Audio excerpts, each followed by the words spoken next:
కడప జిల్లా పులివెందులలో టీడీపీ నేత బీటెక్ రవి డైరెక్షన్లోనే సాగునీటి సంఘాల ఎన్నికలు జరుగుతున్నాయని ఆరోపించారు. కడప ఎంపీ అవినాష్ రెడ్డి పోలీసులను అడ్డుపెట్టుకుని సాగునీటి ఎన్నికలు జరుపుకుంటున్నారని ఆయన విమర్శించారు. అబద్ధపు హామీలతో అధికారంలోకి వచ్చిన కూటమి ప్రభుత్వం రైతులకు చేసిందేమీ లేదని చెప్పారు.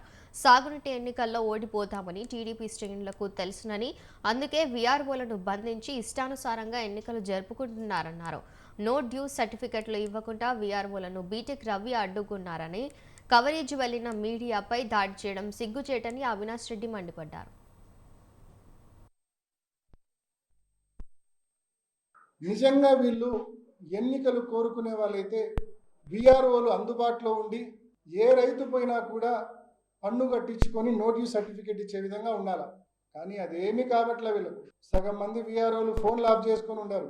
అలా ఏ ఒక్క వీఆర్ఓను కూడా అందుబాటులో పెట్టకుండా అందరినీ మండల కేంద్రంలోకి తీసుకొని పోయి మండల ఆఫీసులో జైల్లో ఖైదీలను బంధించినట్టు వీఆర్ఓలను బంధించి బయట పోలీసులను అడ్డు పెట్టుకొని ఏ ఒక్క వైఎస్ఆర్ కాంగ్రెస్ పార్టీ నాయకుడు ఏ ఒక్క రైతు లోపలికి వెళ్లకుండా అడ్డుకొని మీరు చేస్తూ ఉంది దీన్ని రాజకీయం అంటారా?